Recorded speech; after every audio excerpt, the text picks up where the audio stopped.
Bon, on y va. Alors, l'électromagnétisme, on a vu la dernière fois les premiers éléments d'électrostatique avec le champ E créé par une charge ponctuelle.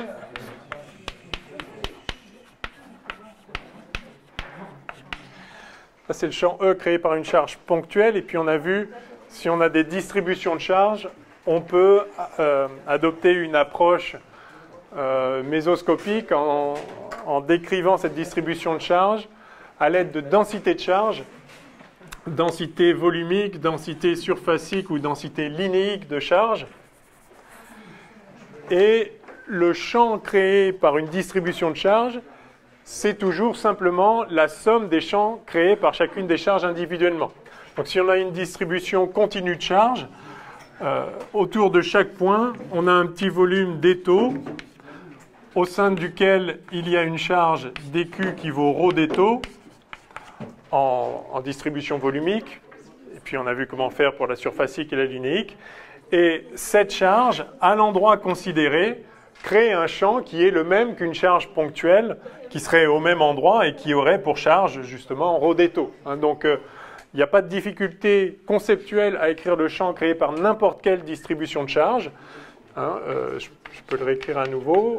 Si on a une distribution de charge ρ de R, le champ créé, c'est simplement 1 sur 4pi epsilon 0, la somme triple sur tout le volume où il y a des charges, de ρ2 de R d'étau sur R2, avec ici le R qui va du point courant à l'endroit où on regarde la charge, où on regarde le champ.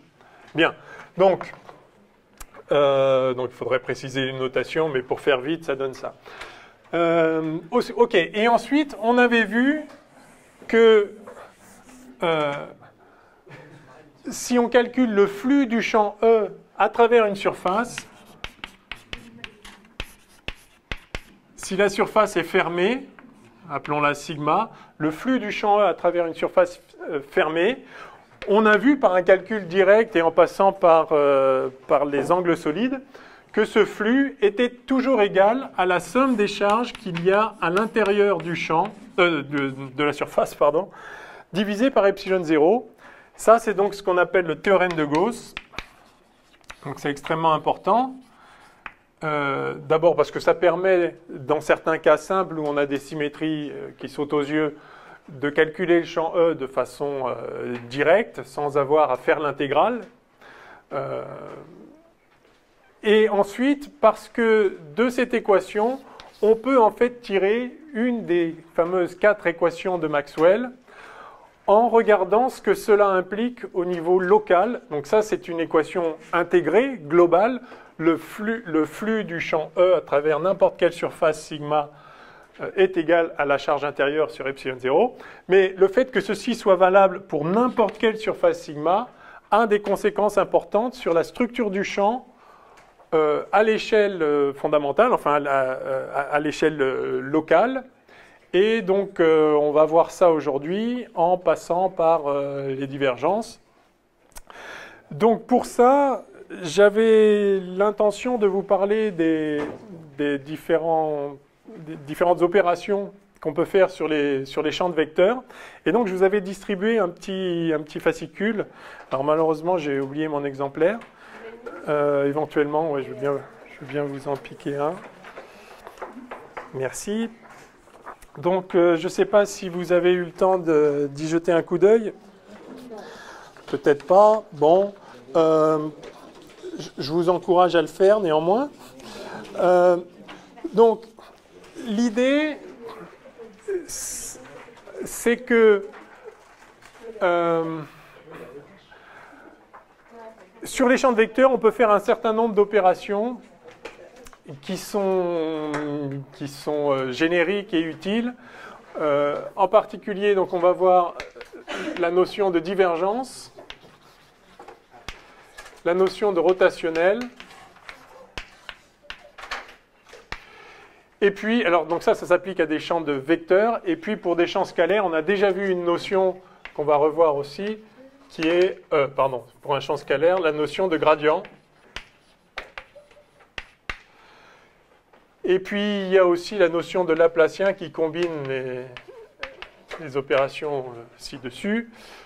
Voilà, donc ça, c'est des opérations sur des champs que vous devez connaître et comprendre. Donc peut-être voyons d'abord la notion de gradient. Le gradient s'applique à un champ scalaire, et uniquement à un champ scalaire. Ça indique la variation du champ dans l'espace, c'est-à-dire de la valeur du champ scalaire dans l'espace, et ça indique aussi la direction dans laquelle ça varie. Donc, je ne vais pas revenir trop en détail là-dessus, mais vous rappelez qu'on avait défini le gradient d'une certaine fonction, d'un champ scalaire, je vais l'appeler grand S.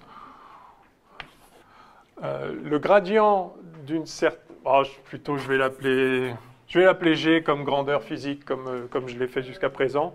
Simplement, je ne mets pas de flèche sur G, c'est un champ scalaire. Le gradient de G est défini par la relation gradient de G scalaire dr égale dg. C'est-à-dire que la variation de G, quand on passe d'un certain point R, donc on a G de R en R, et en G de R plus dr, c'est-à-dire si on se déplace de dr, on a une nouvelle valeur du champ, G de R plus dr. La variation du champ, c'est-à-dire ça moins ça, scalaire dr, pardon, ça moins ça, c'est-à-dire dg, c'est le gradient de G scalaire dr. C'est la définition du gradient. Et on a vu qu'en coordonnées cartésiennes, le gradient de G s'écrivait comme d de G sur dx, dg sur dy, dg sur dz, c'est-à-dire sur chacun des axes, la composante du gradient, c'est la dérivée de la grandeur par rapport à la coordonnée correspondante. Et ça, on avait pris l'habitude de le noter, je ne sais pas si on avait pris l'habitude ou on l'avait juste mentionné, de le noter nabla G en introduisant l'opérateur nabla, qui est important, parce qu'il simplifie. Les choses importantes en mathématiques, elles ne sont importantes que parce qu'elles simplifient la vie. Donc, ne croyez pas que ça complique les choses. Au contraire, ça simplifie considérablement la vie.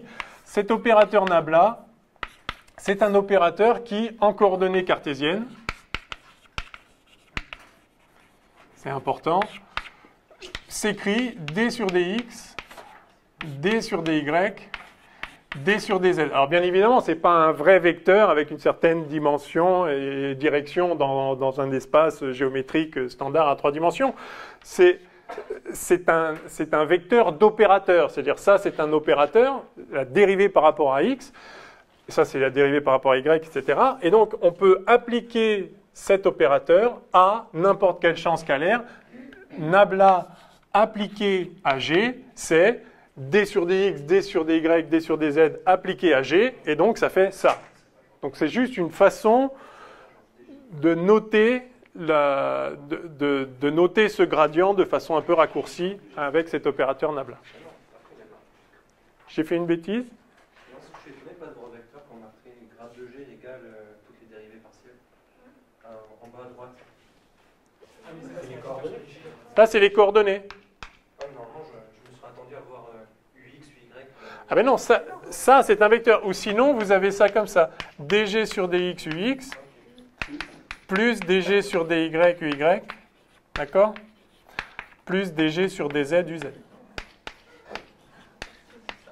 Hein, quand on écrit un vecteur avec ses composantes, c'est ça que ça veut dire. OK?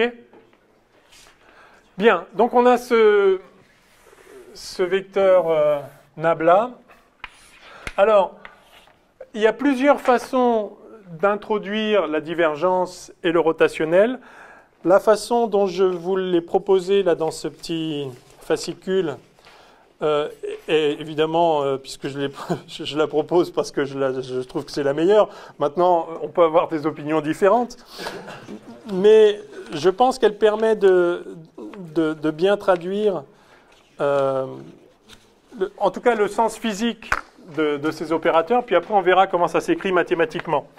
Donc si vous allez en page 10, pour ceux qui l'ont sous les yeux, vous verrez la définition proposée pour la divergence. Alors, donc ça c'était pour un champ scalaire, c'est quelque chose qu'on a déjà vu. Maintenant, on va regarder les opérateurs qui s'appliquent à un champ vectoriel. Et donc, la définition de la divergence peut être donnée comme ceci, à partir justement du flux sortant d'un vecteur, enfin du champ de vecteurs considéré, à travers une surface donnée. Alors, en fait, sur le dessin, c'est fait avec un petit volume élémentaire qui est un cube, mais bon, allez, si je vais faire un cube, mais ça pourrait avoir n'importe quelle forme. Donc, imaginez un petit vecteur, décidément, une petite surface, un petit volume élémentaire d'étau comme ceci, délimité par des coordonnées, enfin, suivant un repère cartésien là, avec une longueur, largeur et hauteur dx, dy, dz. Vous pouvez calculer le flux sortant de ce volume, le flux de la grandeur g, du champ g, sortant de ce volume. Comment ça s'écrit, ça?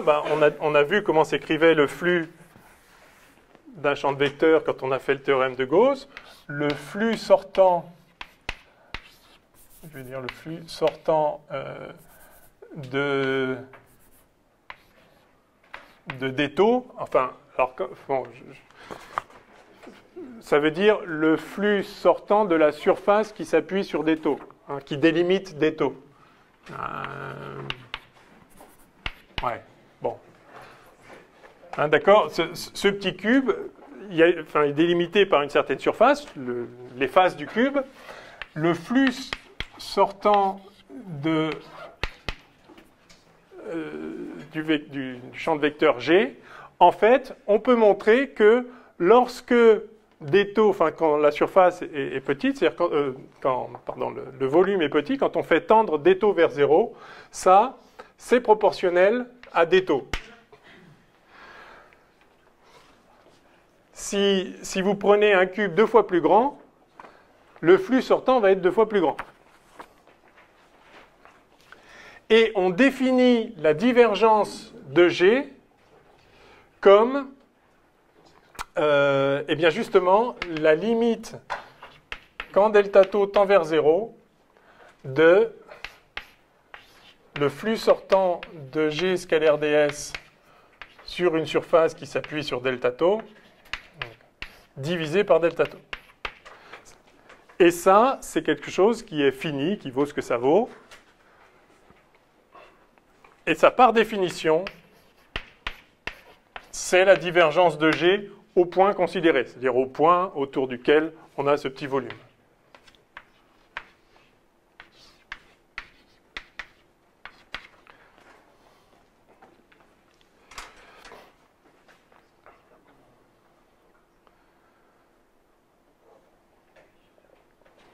Alors pourquoi, peut-être qu'il est intéressant de voir pourquoi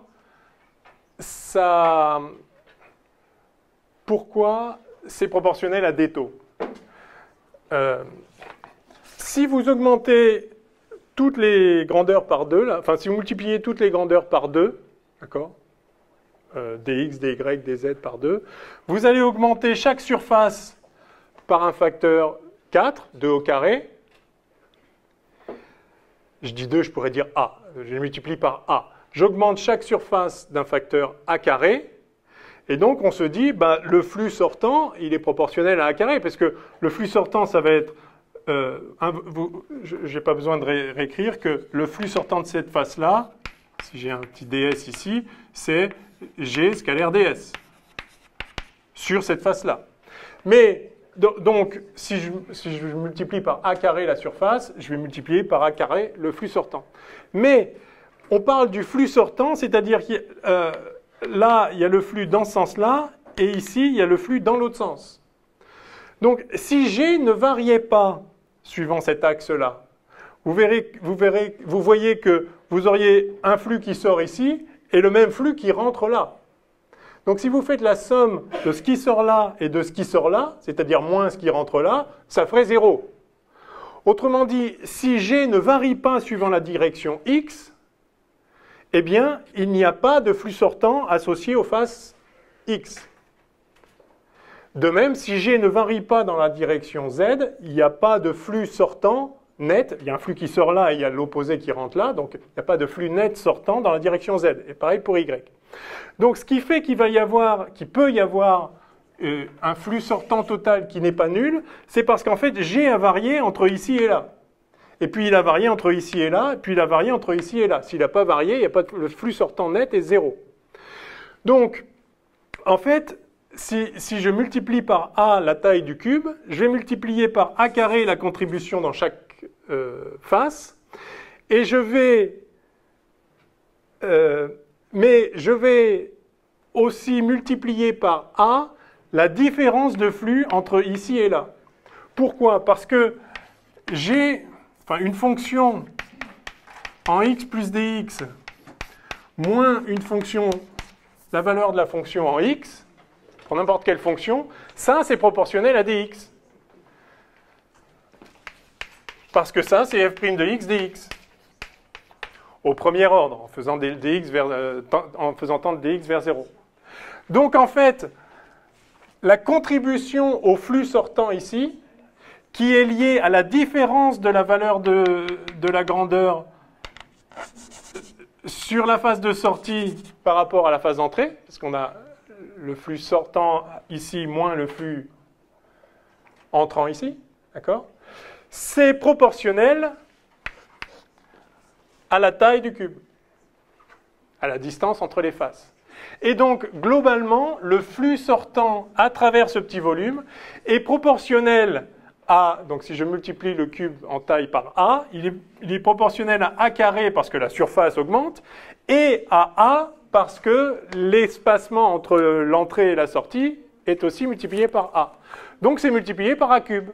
Voilà pourquoi ce flux-là, il est inévitable qu'il soit proportionnel à des taux, pour des taux petits, quand on est infinitésimal, parce que la variation de n'importe quelle fonction entre un point et un autre est proportionnelle à l'écart entre les deux points. C'est la définition de la dérivée. OK?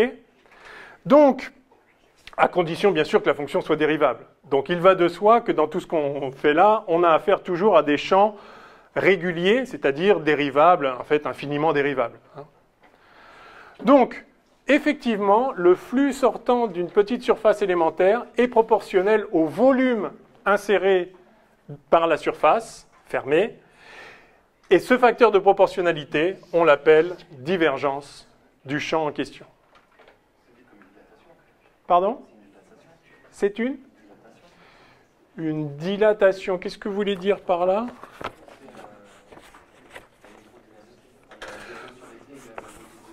Voilà, alors, on va l'appliquer tout de suite, si vous voulez, à ce cas particulier qui est donc la conservation de la masse en hydrodynamique, et puis on va l'appliquer ensuite à la conservation de la charge en électromagnétisme.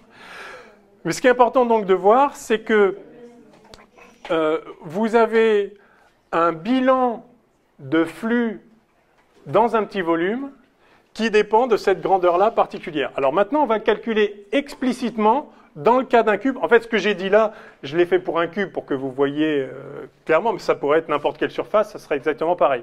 Donc maintenant, dans le cas particulier d'un cube, on va calculer explicitement cette divergence. Alors allons-y.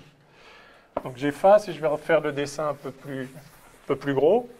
On a déjà fait, en fait, vous avez raison de mentionner l'hydrodynamique, parce qu'on a déjà fait ce petit calcul en hydrodynamique. Donc je prends un petit cube.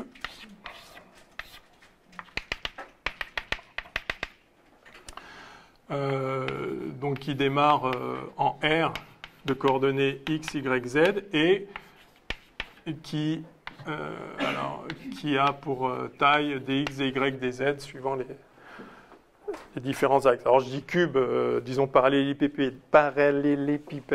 Des x, des y, des z ne sont pas forcément identiques, mais ils sont infinitésimaux. Donc de toute façon, on les fait toujours tendre vers 0 à la fin. Alors regardons le flux d'une grandeur physique G quelconque sortant de ce volume-là. Alors, d'abord, il y a ce qui sort par la face en x plus dx, moins ce qui rentre par la face en x. Donc ça fait G, la composante de G, alors je vais l'écrire directement comme ça, G fois dy dz ux, d'accord, ux comme ça, le vecteur surface, hein, le ds d'ici, c'est la surface, il faut rappeler, hein, le vecteur ds, ça a pour norme la surface et pour direction la perpendiculaire à la surface. Hein. Donc x, y, z, voici le petit ds ici. Donc et ça, c'est en x plus dx. Ça, c'est ce qui sort par cette face-là. Moins ce qui rentre par cette face-là, hein, puisque plus ce qui sort, c'est moins ce qui rentre. Donc moins g en x scalaire, eh bien, le vecteur ds ici, hein, il est comme ça. Et donc, c'est bien, à nouveau, dy dz ux. Donc ça, c'est ce qui sort et rentre par les faces verticales, comme ça. Après, on a ce qui sort et ce qui rentre par les faces devant, derrière, là. Alors, il y a ce qui sort par là-bas, derrière. Donc ça, c'est g en y plus dy scalaire. Quelle est la surface ici? Eh bien, c'est dx dz et c'est orienté suivant uy, plus ce qui sort par là, donc moins ce qui rentre dans l'autre sens, donc moins g de y fois dx dz uy.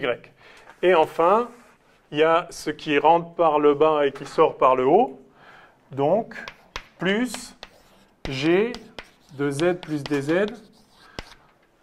Quand j'écris z plus dz, c'est en x, y et z plus dz. Hein.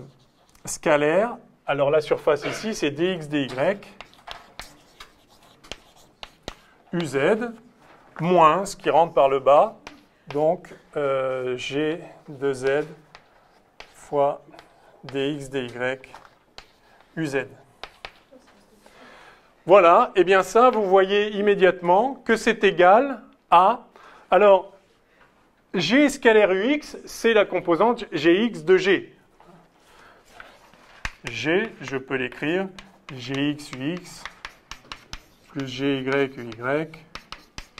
plus gz uz, c'est-à-dire en coordonnées gx, gy, gz. Donc ici, j'ai simplement gx en x plus dx moins gx en x. Ici, donc plus, j'ai gy en y plus dy moins gy en y. Et puis pour la troisième paire de faces, là, j'ai plus gz de z plus dz moins gz de z. C'est pas gris notre On va y venir, ouais. Ça y vient, ouais. Yes. Là, ouais, en fait, à aucun moment vous avez écrit des coordonnées, là. C'est une addition en ligne, en fait. Oui, c'est ça, plus ça, égale ça, plus ça, plus ça. Bon, fois dy dz, petit détail, fois dx dz, fois dx dy. Pardon. OK. Moralité, le flux en question, flux de G scalaire ds, égale, eh bien, ça, je peux diviser par dx et multiplier par dx. Donc, il va apparaître dx dy dz fois dgx sur dx. Pareil ici, si je divise par dy, ça me fait d de gy sur dy fois dx, dy, dz. Et pareil pour z.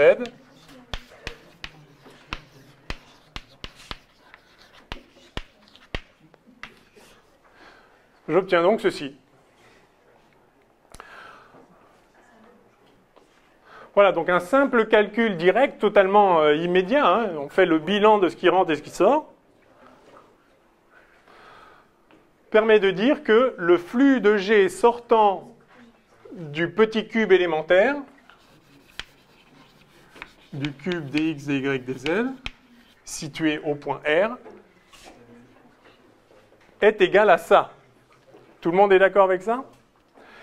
Et vous voyez ici, bien sûr, apparaître des taux. Donc, ce que je vous ai justifié tout à l'heure un peu avec les mains, on vient de le démontrer en quelque sorte mathématiquement. De fait, le flux sortant de la surface ds est proportionnel à des taux. Ça se voit. Et c'est quoi le facteur de proportionnalité? C'est ça. Eh bien, par définition, ça, on le nomme divergence de G. En fait, c'est G' sur toutes les composantes. Oui, mais alors c'est la dérivée de la composante x par rapport à x, plus la dérivée de la composante y par rapport à y, etc. Mais vous voyez que c'est un nombre, enfin c'est un scalaire. Hein. La divergence d'un vecteur est un scalaire. Et en fait, compte tenu de cette expression pour l'opérateur nabla, on peut écrire cette divergence tout simplement comme l'opérateur nabla scalaire G.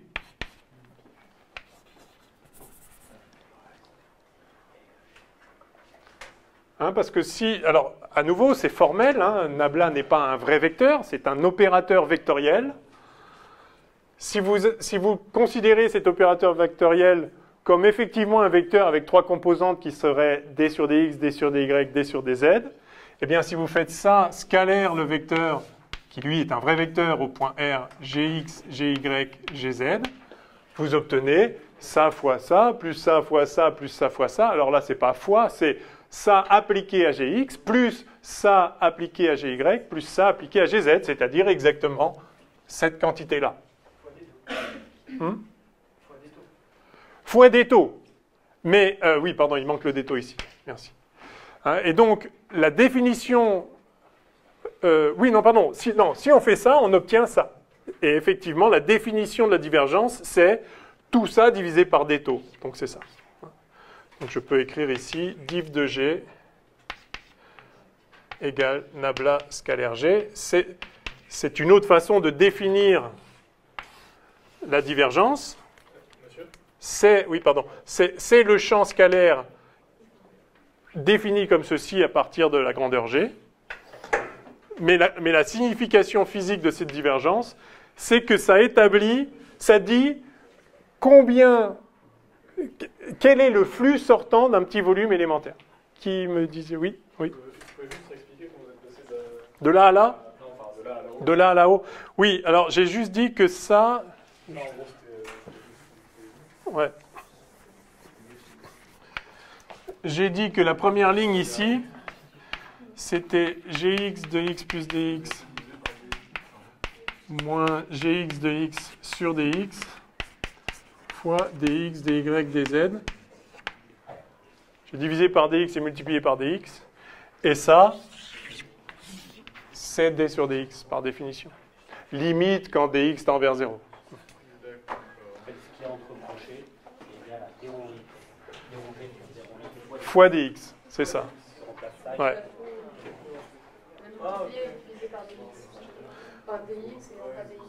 Ouais, ça, c'est ça sur dx fois dx. Ça, c'est ça sur dy fois dy. Ça sur dz fois dz. Voilà. Voilà, donc on a vu cette divergence. Alors, quel est le rapport avec... quel rapport avec le théorème de Gauss et tout ce qu'on a vu? Eh bien, justement...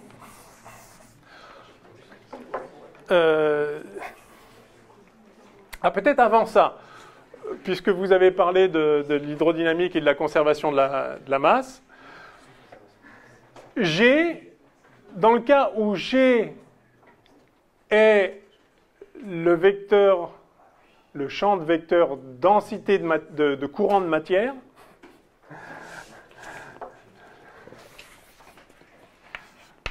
si J égale ρ V, enfin, pardon, si G égale J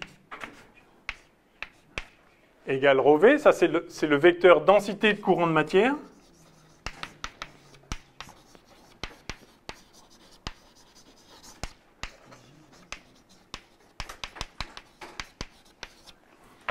Donc hydro. Rappel hydro.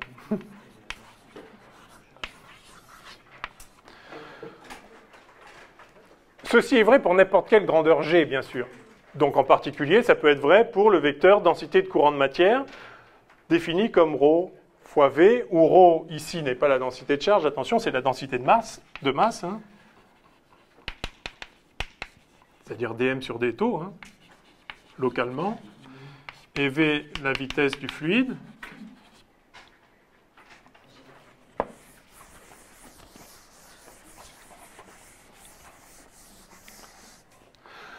Alors on voit que la variation de la masse à l'intérieur du volume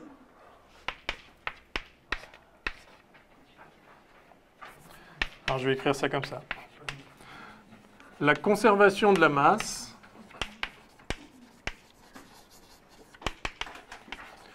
implique que la variation de la masse au sein du cube, à savoir dm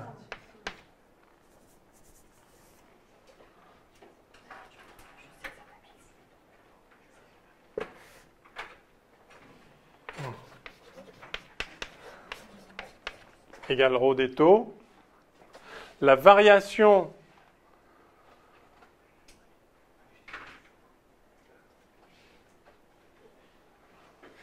par unité de temps il faut pas que j'ai un problème avec les petits d parce que je vais avoir une variation et j'ai en même temps le fait que c'est une grandeur infinitésimale. Donc si j'écris dm égale ρ des taux, c'est la petite quantité de masse qu'il y a là-dedans. Et après, je voudrais faire varier cette petite quantité de masse. Donc je vais avoir un d par rapport au temps du dm, une variation dans le temps du dm. Alors il faut voir comment on l'écrit. On va dire, donc la variation de la masse, c'est, je vais écrire ça comme ça, d sur dt, donc pendant dt. Voilà, je vais rajouter pendant dt. D, puis je vais mettre un petit delta, d sur dt de delta m égale d sur dt de ρ des taux, de ρ delta taux, si vous voulez. La variation de la masse à l'intérieur du volume, c'est égal à tout ce qui est rentré moins tout ce qui est sorti.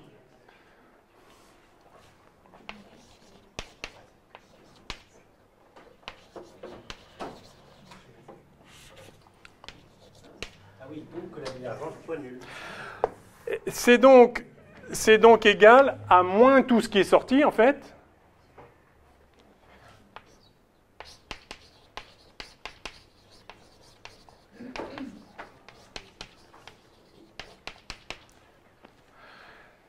Pendant dt.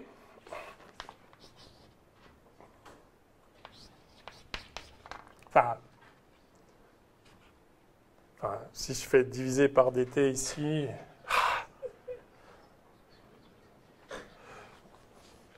En fait, il ne faut pas que je divise par dt si je dis que c'est déjà pendant dt.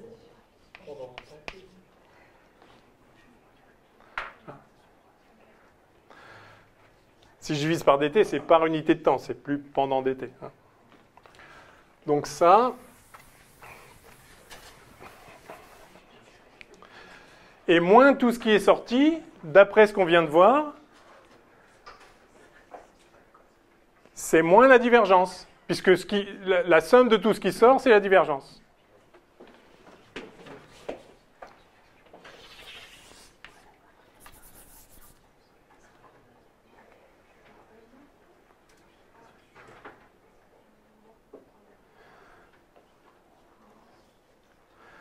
Ce qui rentre par une face, c'est ça, scalaire ds, pendant dt.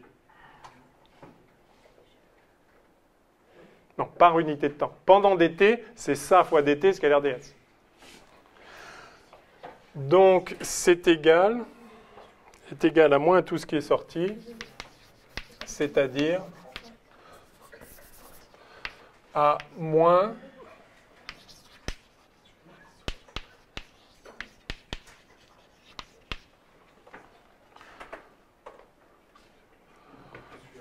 le flux sortant fois dt.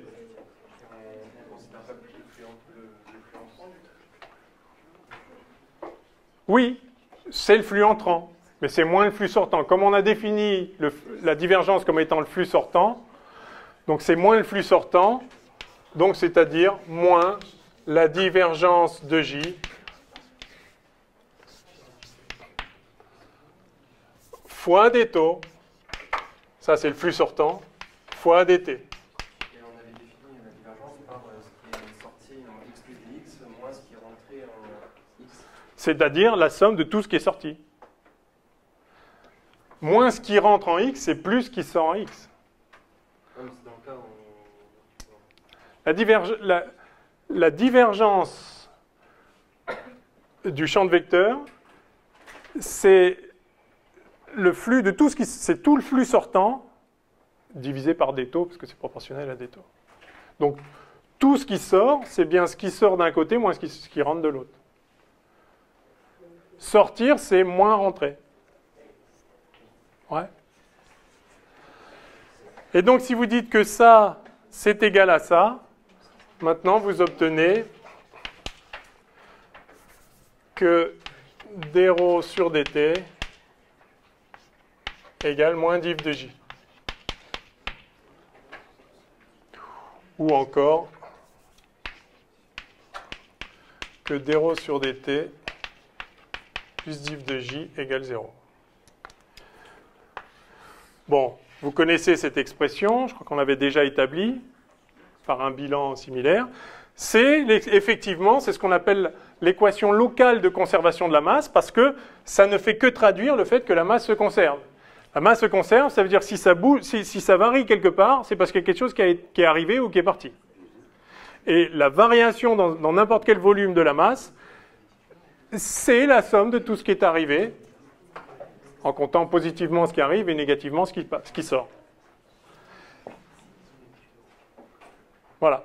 Alors, cette équation qu'on a vue en hydro, eh bien, elle a un équivalent immédiat en électromagnétisme, parce que de même que la masse se conserve, si la charge se conserve et qu'au lieu de prendre la densité de courant de matière ici, on prend la densité de courant de charge, eh bien, exactement le même raisonnement conduit à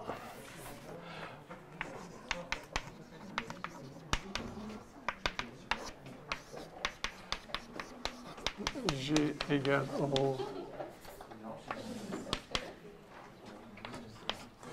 En prenant la densité de charge électrique, on obtient la même équation, c'est-à-dire D, donc que je vais appeler J électrique, D de ρ électrique sur dt plus div de J électrique égale 0.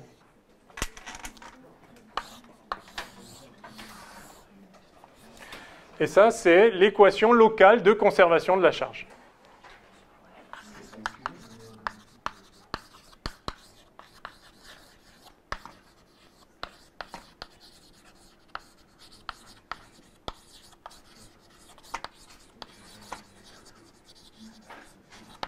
Yes? Bien, alors, ça c'est l'équation locale. C'est quoi l'équation globale? C'est de dire ça non pas sur un petit volume élémentaire des taux, mais de dire ça sur un grand volume quelconque.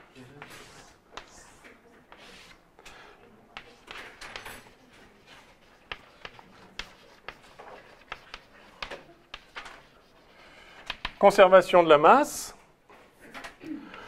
Cette fois pour une surface, enfin donc D sur dt d'une masse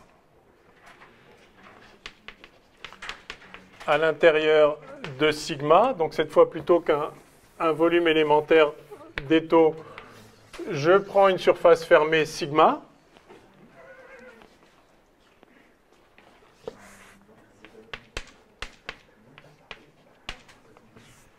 Enfin, je ne sais pas comment noter ça. Masse intérieure à sigma. Ça vous va comme ça? Bon. La variation de la masse intérieure à sigma, c'est égal à moins le flux sortant de sigma de J jusqu'à l'RDS.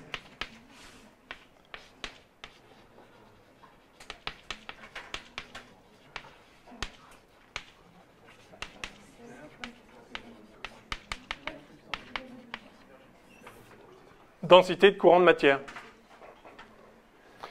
Ou ici, c'est le ds sortant. Vous vous rappelez, ds peut être orienté vers l'extérieur ou vers l'intérieur. Si je prends ce qui sort, alors la variation de la masse, c'est bien avec le sigma. Si je prends l'autre convention pour S, je prends le ds entrant, c'est-à-dire je regarde le flux entrant, alors j'aurai un plus ici. C'est évidemment, c'est l'un ou l'autre, c'est exactement la même chose. Et la conservation de la charge,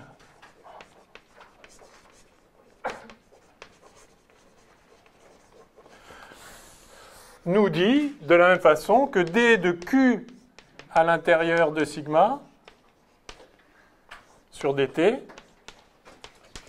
est égal à moins tout ce qui est sorti de sigma, donc c'est-à-dire moins le flux du vecteur densité de courant électrique sortant de sigma pour la même raison.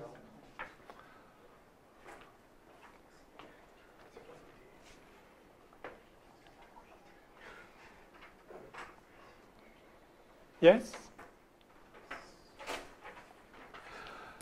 Bon, eh bien, maintenant il suffit d'écrire la masse intérieure comme étant la somme de toutes les masses qu'il y a effectivement à l'intérieur. Donc, M intérieur, ce n'est rien d'autre que ρ, somme de ρ d'étau, sur tout le volume enveloppé par sigma. Et de même, la charge Q à l'intérieur de la surface sigma, c'est la somme sur tout le volume enserré par la surface sigma de la densité de charge électrique fois d'étau.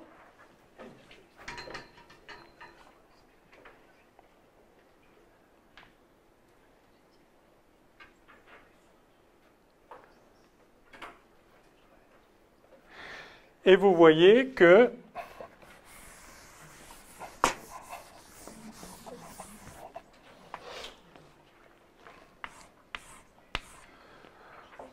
finalement,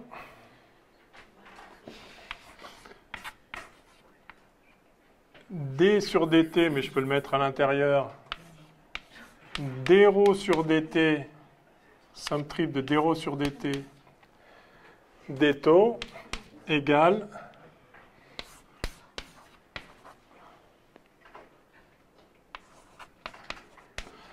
somme double, égale, pardon, moins somme double de, on a dit, je l'ai effacé, non, non, pardon, de J jusqu'à RDS, c'est ça. OK, hein, je remplace la dérivée de cette somme-là par la somme de la dérivée. Hein, je peux intervertir la dérivation par rapport au temps et cette intégrale de volume, puisque ça, c'est un volume sur l'espace. Donc, sur un volume fixe, je peux intervertir l'intégration et la dérivée. Et de la même façon, je pourrais mettre électrique ici. Hein. C'est peut-être pas la peine de le faire, on est d'accord, c'est la même chose. Pour passer de vous dérivez par rapport au temps, c'est tout ce que vous faites. Oui, puisque je sais que la dérivée par rapport au temps, c'est égal à moins ce flux sortant. D'accord, on avait juste pris le terme du haut. Ouais. Donc juste je remplace ça, je dérive par rapport au temps, j'ai ça. Sauf qu'on a vu que d ρ sur dt, c'est moins diff de j.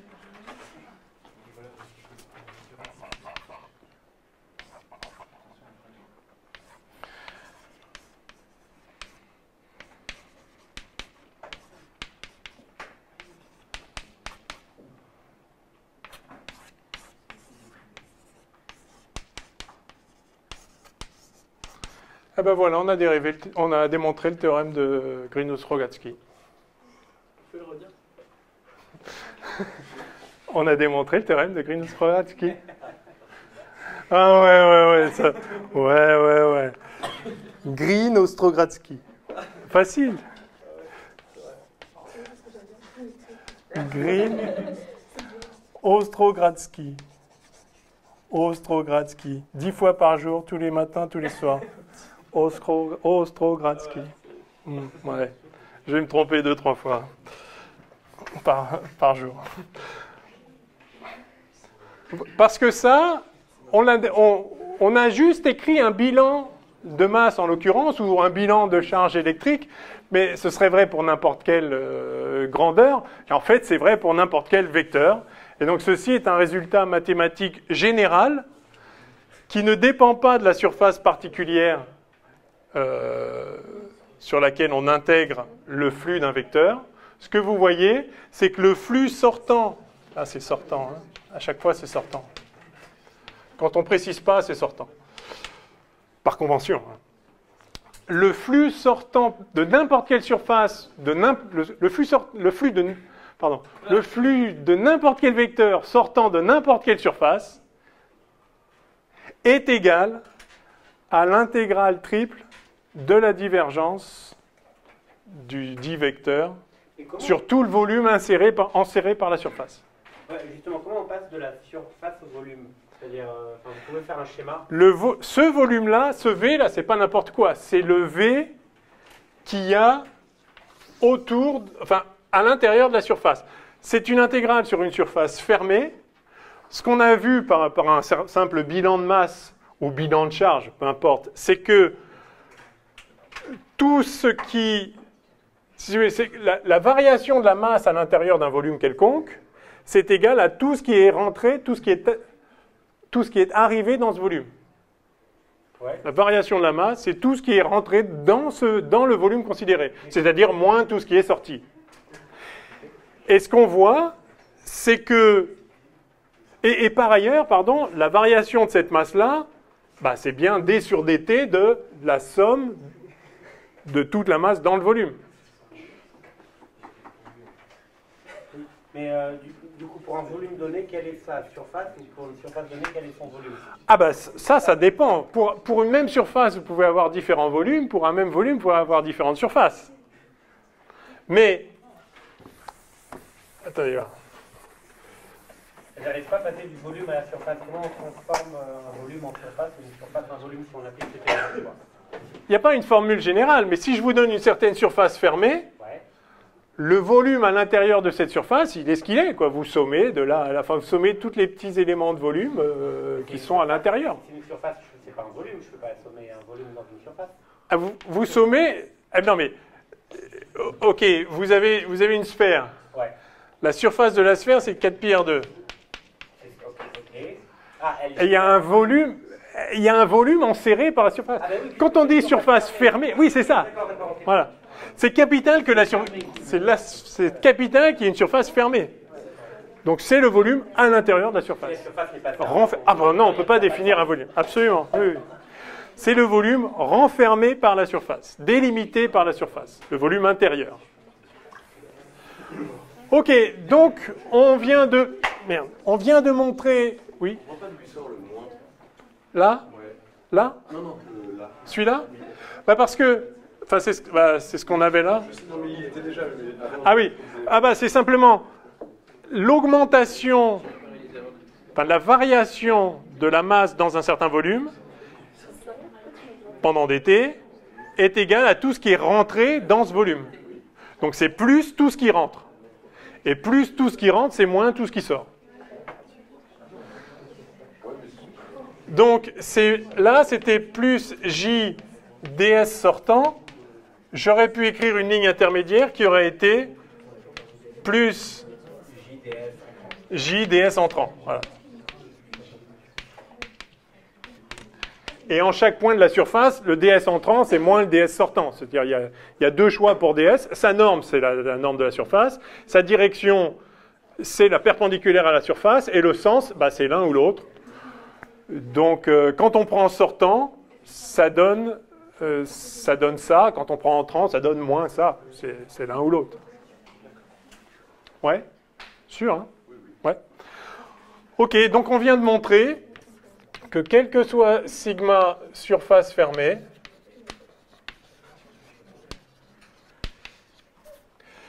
quel que soit G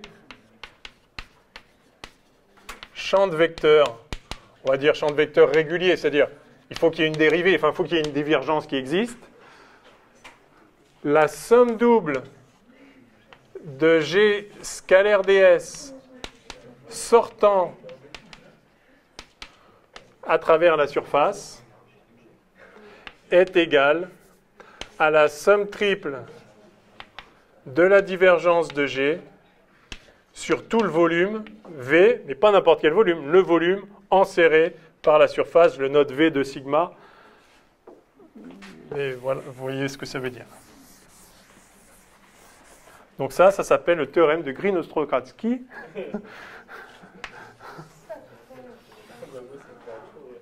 Ou bien d'Ostrogradski tout court d'ailleurs. Bah, des fois on dit juste Ostrogradski. Je sais pas, il y a encore eu des querelles de... Ah oui, oui, c'est deux personnes différentes, oui. Je pensais que ça s'appelait Green. Non. Monsieur Green et Monsieur Ostrogradski.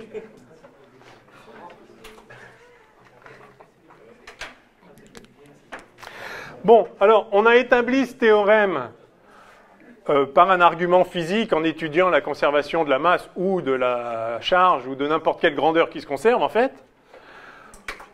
Mais si on préfère, on peut établir ce théorème dans un cadre purement mathématique, c'est-à-dire c'est un théorème mathématique général, et on peut en déduire l'équation locale de conservation de la charge, ou de n'importe quelle grandeur conservée.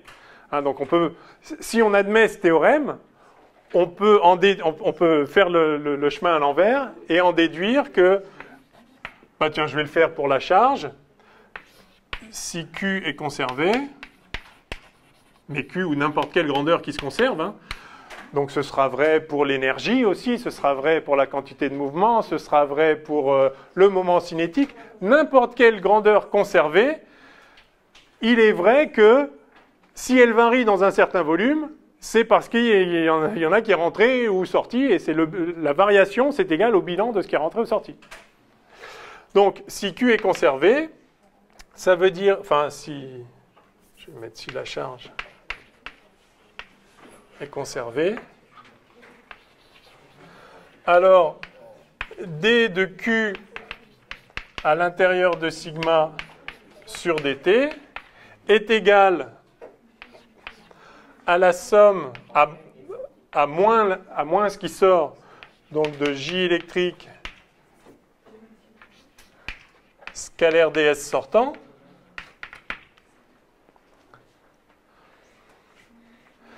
or dq sur dt, c'est donc somme, allez, je vais faire une ligne de plus,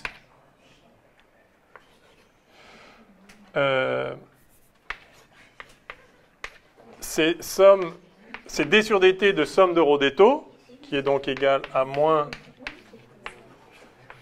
somme de J électrique, alors de rho électrique ici, des taux. Et maintenant, on applique le théorème de Green-Ostrogradski. Et donc ça, c'est moins somme triple sur le volume, le même volume du coup, de div de J électrique des taux, d'où on déduit que la somme triple sur le volume de d rho sur dt plus div de J électrique des taux égale 0. Et ceci, si la charge est conservée de manière universelle, elle est toujours conservée dans n'importe quel volume, ceci doit donc être vrai, quel que soit V. Et si c'est vrai, quel que soit V, si l'intégrale d'une certaine fonction est vraie, quel que soit le volume sur lequel on l'intègre, c'est que si l'intégrale est nulle, si l'intégrale d'une fonction sur n'importe quel volume est nulle, alors la fonction est nulle.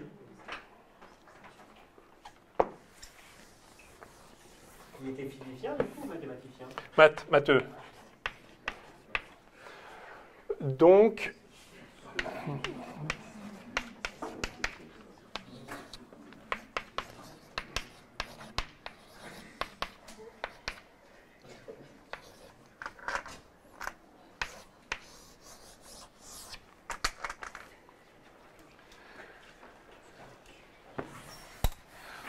vous voyez qu'on obtient cette équation, si on connaît le théorème de Green-Ostrogatsky, on obtient cette équation locale de conservation de la grandeur et de la charge électrique, ou de la masse, ou de n'importe quoi, sans avoir à faire un bilan local. C'est contenu dans le théorème.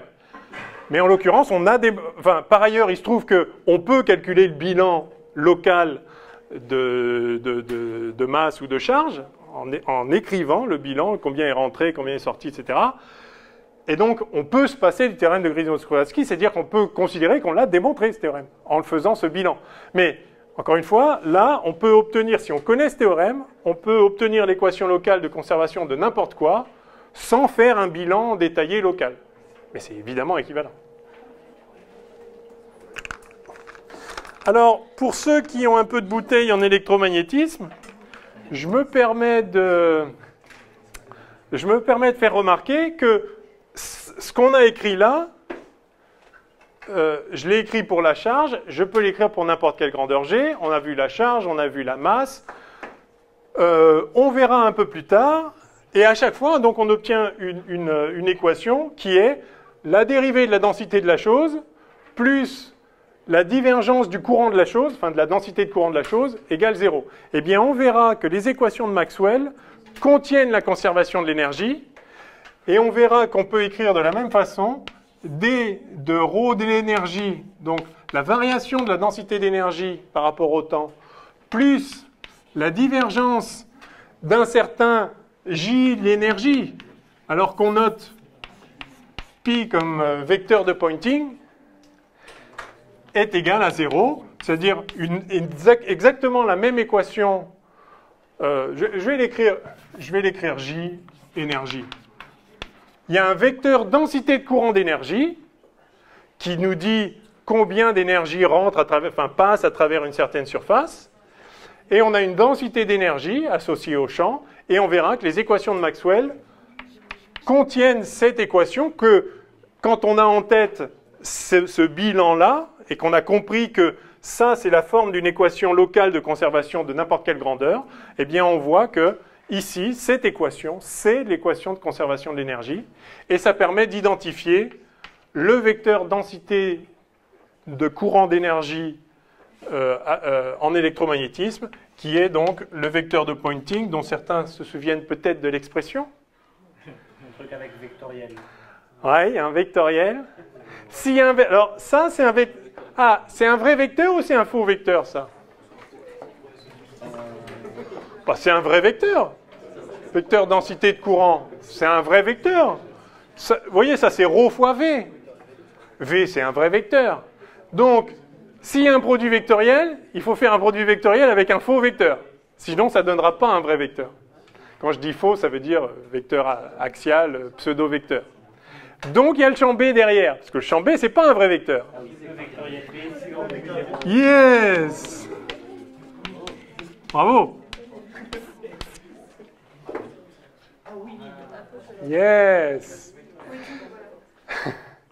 Et la densité d'énergie, vous vous souvenez ce que c'est? La densité d'énergie associée au champ E et au champ B. Le simple fait, on l'a vu quand on a fait les condensateurs et les bobines, le simple fait qu'il y ait un champ électrique ou un champ magnétique quelque part, ça veut dire qu'il y a de l'énergie localement. Vous vous souvenez de l'expression ici? Pour le champ électrique? Pour le condensateur, c'est 1,5 Ouais, mais en termes de champ électrique. D'abord, première chose, l'énergie, c'est toujours proportionnel au carré de l'amplitude des champs. Donc il y a un E carré là. Et après, alors il faut que ce soit homogène à une densité d'énergie, on pourrait regarder, mais en fait c'est epsilon 0, et puis c'est 1,5. Donc ça, c'est la densité d'énergie électrique. Oui, alors, ouais, alors on va voir qu'en fait, si on intègre cette densité d'énergie sur tout l'espace du volume du condensateur, on obtient 1,5 de Cu carré. Et donc, l'équivalent pour le champ magnétique, c'est B carré sur 2 mu 0. Bon, là, on anticipe, histoire que vous commenciez à vous remémorer ces formules que vous avez à coup sûr déjà vues, mais peut-être oubliées aussi. Mais évidemment, on reverra ça tranquillement. Mais c'est important de comprendre le principe de cette conservation d'énergie. Bon, alors, j'ai introduit donc la divergence.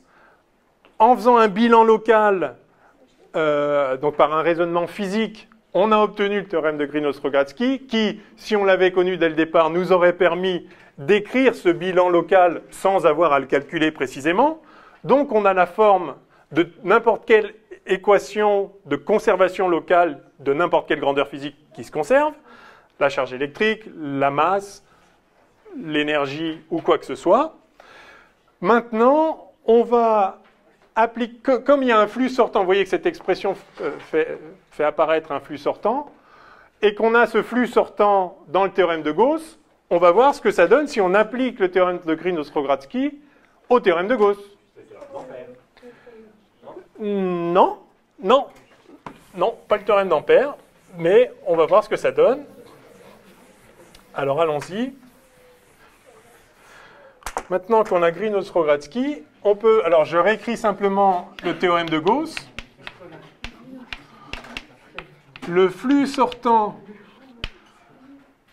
du champ E sortant donc de n'importe quelle surface sigma est égal, on a vu, à Q intérieur à sigma sur epsilon 0. Mais Q intérieur à sigma, bien sûr, ce n'est rien d'autre que la somme triple sur tout le volume qui enserre sigma de ρ des taux. Yes? Ok, alors maintenant, appliquons le théorème de Green-Ostrogradsky à ça, à ce flux. Eh bien, par identification ici, ceci est égal à la somme triple sur le volume enserré par sigma de la divergence de E des taux. Et donc, on a ça.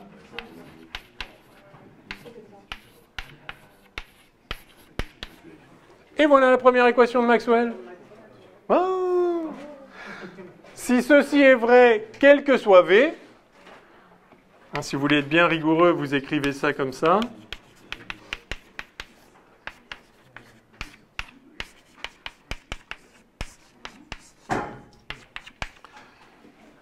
Si l'intégrale d'une fonction est nulle, quelle que soit la surface sur laquelle, le volume sur lequel on l'intègre, c'est que la fonction est nulle, et donc div de E moins ρ sur epsilon 0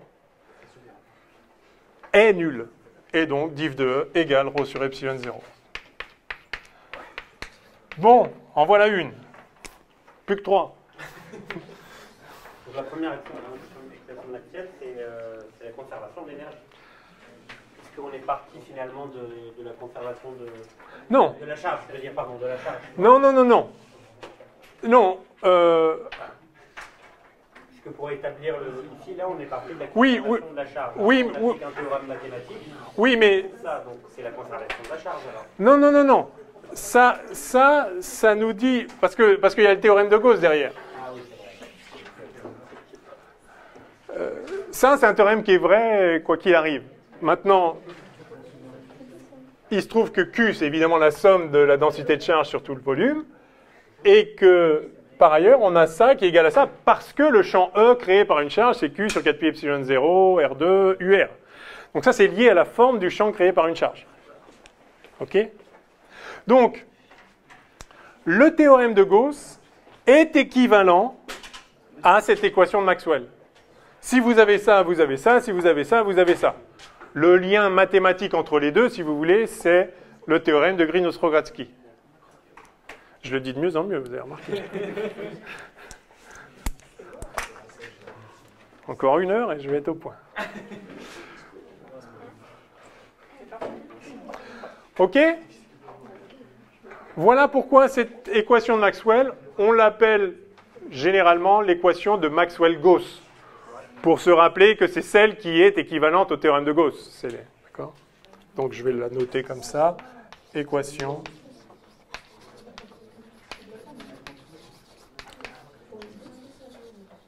de Maxwell-Gauss.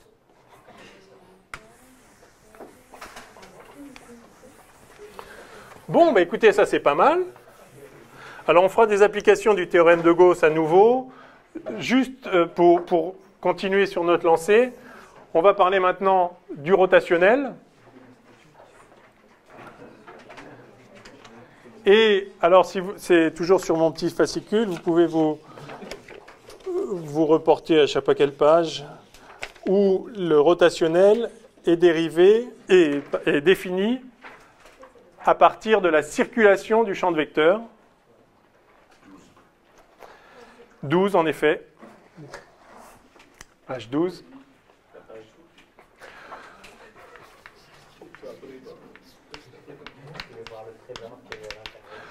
Donc à partir d'un champ de vecteurs, on peut calculer un flux sortant d'une surface fermée, c'est ce qu'on a vu. Hein.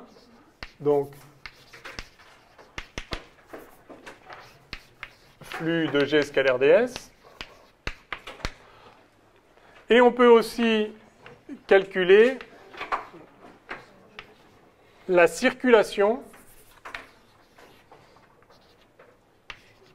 ce qu'on appelle la circulation. On fait circuler le vecteur le long d'une courbe quelconque. Donc, circulation de G le long de la courbe fermée gamma orientée. L'orientation de la courbe est capitale. On va revoir ensemble tranquillement les conventions pour l'orientation des courbes et des surfaces, enfin des surfaces qui s'appuient sur les courbes. La circulation de G le long de la courbe fermée gamma est définie par l'intégrale de G scalaire le déplacement le long de la courbe.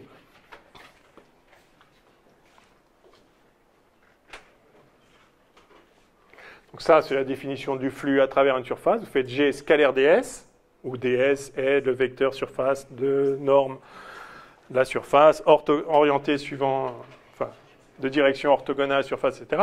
Là, ce dl, c'est le dl le long de la courbe. Donc, c'est-à-dire, je prends une courbe quelconque, orientée, et en chaque point petit m, repéré par le rayon vecteur R de la courbe, j'ai un petit dl si je me déplace le long de la courbe, donc c'est tangent à la courbe. Et par ailleurs, j'ai le vecteur G, mon champ de vecteurs, il vaut ce qu'il vaut. Un champ, c'est un truc qui a une valeur en chaque point. En ce point-là, mettons qu'il a cette valeur-là, G comme ça. Eh bien, je fais ici G scalaire dl, et je fais la somme des G scalaire dl sur toute la surface, sur toute la courbe, pardon. Ici, j'ai un dl qui est comme ça, et j'ai un G qui est peut-être orienté comme ça, je ne sais pas. Auquel cas, G scalaire dl, c'est négatif, bon, qu'à cela ne tienne. Et puis ici, j'ai un dl comme ça, et puis j'ai peut-être un G qui est comme ça. Bref, j'ai des lignes de champ G qui font ce qu'elles font. Je ne sais pas quoi. J'ai un champ G dans l'espace. Et en chaque point, j'ai donc une valeur de G, et je fais G scalaire dl, et j'intègre le long de la courbe. C'est la définition de la circulation. C'est-à-dire, je fais circuler, en fait, la projection de G sur la tangente à la courbe, et je fais la somme. Et je reviens au départ. On définit ça comme ça. Alors, vous allez me dire pourquoi. Oui, c'est un peu plus naturel de se dire on regarde le flux à travers. Ouais. Alors, ouais, la circulation, c'est un peu moins naturel, mais alors il se trouve que c'est très utile, donc on va voir quand même. Et ça, c'est un truc de maths à la base ou de physique? Enfin, je veux dire, on l'a insisté. Bien savoir. À une époque, maths et physique, c'était un peu pareil. Hein. C'est l'époque qui est révolue. Non, mais on s'est aperçu que c'était un outil, enfin, c'est quelque chose qui avait une pertinence physique. Et c'est pour ça que je vous ai introduit d'ailleurs la définition de la divergence à partir du flux. Hein, la divergence, c'est vraiment, c'est le flux, c'est la limite du flux, enfin, le flux sortant d'un petit volume élémentaire est proportionnel au volume en question. Et le facteur de proportionnalité, c'est la divergence. Et bien là, de la même façon, la circulation d'un vecteur le long d'une courbe, d'une petite courbe, est proportionnelle en fait à la longueur, à la surface enserrée par la courbe. La circulation, ça c'est proportionnel quand gamma tend vers, quand gamma est très petit, tend vers 0, c'est-à-dire quand la longueur de gamma tend vers 0, cette circulation, l'intégrale de G le long de la courbe, est proportionnelle à quoi? Je viens de le dire. Est proportionnelle à la surface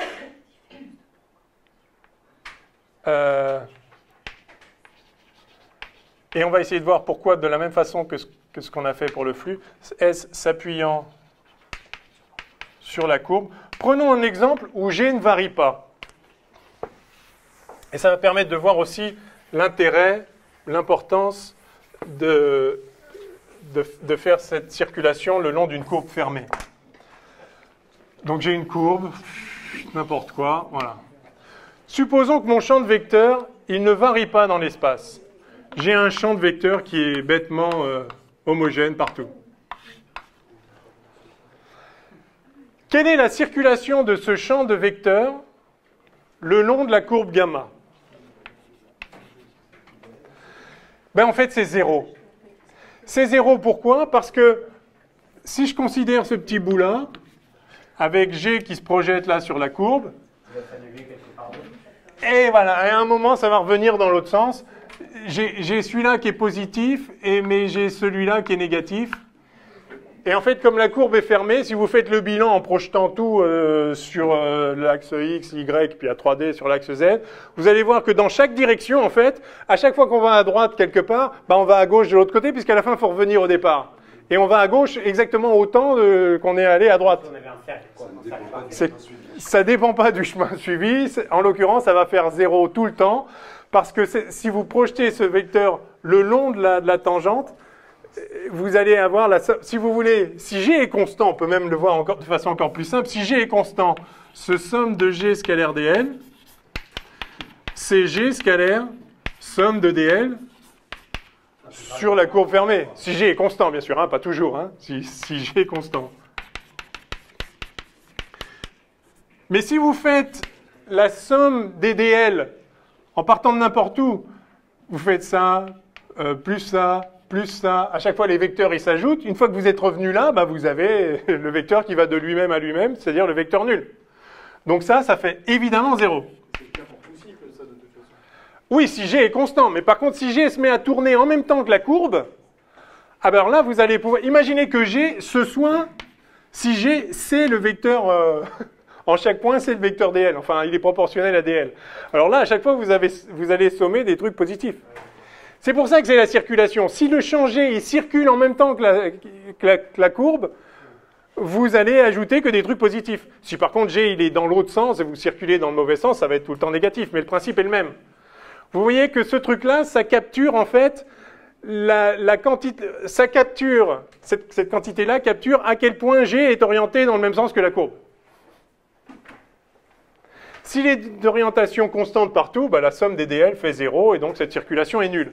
Mais si G, d'une façon ou d'une autre, a tendance à suivre la courbe, alors vous allez avoir un truc positif. S'il a tendance à aller dans le sens inverse de la courbe, à tourner dans l'autre sens que l'orientation de la courbe, ça va être négatif. Donc il y a quand même un truc, ça capture quelque chose, ça. Alors maintenant, ce qu'il faut voir là, c'est que effectivement, si maintenant, exactement comme j'ai raisonné pour le flux qui sortait d'un petit volume. On avait dit, si je multiplie la taille du volume enfin une dimension du volume par A, enfin chaque dimension par A, je vais multiplier les surfaces par A fois A par A carré, et en fait, comme ce qui compte, c'est la différence entre ce qui va d'un côté et ce qui rentre de l'autre, c'est la variation de G qui compte, et donc cette variation est proportionnelle aussi à A, et donc j'ai un truc qui est proportionnel à A carré. Eh bien, de la même façon ici, si je multiplie toutes les dimensions par A, je prends la courbe gamma et je les tire d'un facteur gamma. Le périmètre, la longueur, c'est-à-dire la somme, le DL va être multiplié par A, je vais avoir une courbe A fois plus grande, mais en fait, ce qui va contribuer positivement, c'est pareil, il y a une espèce de différence entre par exemple, quand on a le DL qui va par là, on a une certaine valeur, et quand on a le DL qui revient par là, on a une autre valeur. Si c'était la même valeur, bah, ce qu'on a compté plus, on va le compter moins dans l'autre sens. Enfin, pardon, si. D'accord. Hein, si le G ici est le même que là je l'ai compté positivement, là, je l'ai compté négativement, ça s'annule. Et donc, à nouveau, la valeur de cette circulation, ça va être lié au différentiel de G entre un point et un autre. Si G est le même partout, on a vu, ça fait 0. Donc, ce qui va donner une valeur à cette circulation, c'est la différence entre un point et un autre. Il y a une dérivée spatiale derrière. Exactement comme pour la divergence. Il y avait une dérivée spatiale parce que ce qui fait que le flux global qui sort, c'est pas nul, c'est que ce qui rentre d'un côté, c'est pas tout à fait pareil que ce qui sort de l'autre. Donc, c'est la différence entre les deux. Donc là, c'est pareil. En fait, donc, on peut montrer que cette circulation est proportionnelle à la taille, une fois à la taille de la courbe, mais une autre fois à la taille de la courbe par le fait que ce qui compte, c'est la différence entre deux points. Et donc, c'est la dérivée fois la distance entre deux points. Et donc ça, c'est proportionnel à la surface qui s'appuie sur la courbe. Alors, je vais préciser à nouveau ce que ça veut dire s'appuyer sur une courbe. Donc, c'est proportionnel à cette surface, ds. Eh bien, on définit le rotationnel comme étant le facteur de proportionnalité. Donc ça, par définition, c'est égal, quand on fait tendre la surface vers 0, à rotationnel de la grandeur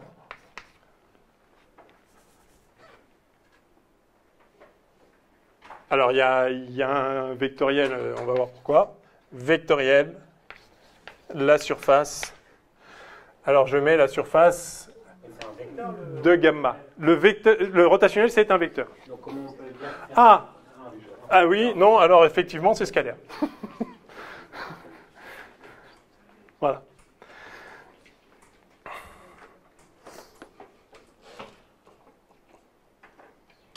Ah non, pardon. Ah non, excusez-moi. Bah oui, heureusement que j'ai préparé. Non, je suis allé un peu vite. Non, oui, c'est ça. C'est égal au flux du rotationnel sur ds. Voilà. Mais quand l'idée, c'est ça, c'est quand on va vers 0, quand on tend vers 0, quand la taille tend vers 0, donc le ds, enfin, le flux à travers ds, c'est scalaire ds quand ds est infinitésimal. C'est la somme sur la surface. Donc en fait,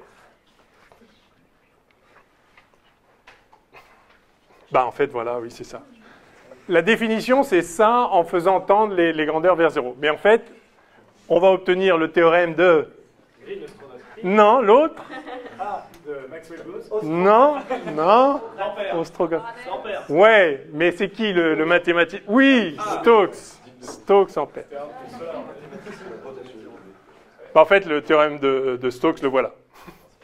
Avec, ici, sigma de gamma. Alors maintenant, bon, je l'ai fait un peu avec les mains pour vous faire comprendre justement pourquoi une intégrale sur une longueur est en fait proportionnelle à une intégrale de surface.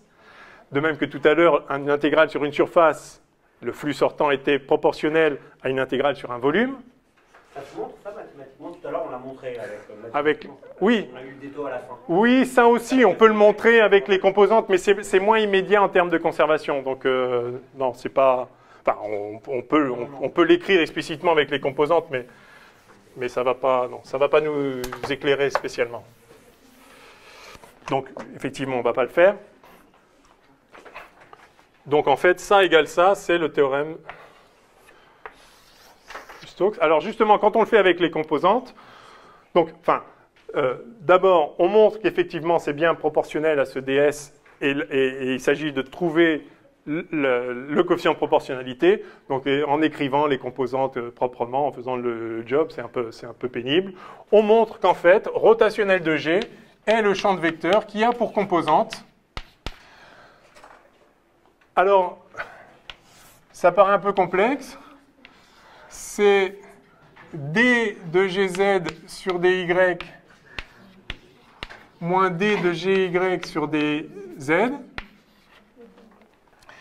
Et puis les permutations circulaires, c'est-à-dire d de gx, enfin d rond, hein, dérivée partielle, dgx sur dz moins d de gz sur dx et d de gy sur dx moins de dgx sur dy. Il n'y a pas un moyen de le retenir? Alors il y a un moyen. Il y a un moyen formidable, ça, c'est nabla vectoriel G. C'est vraiment super pratique.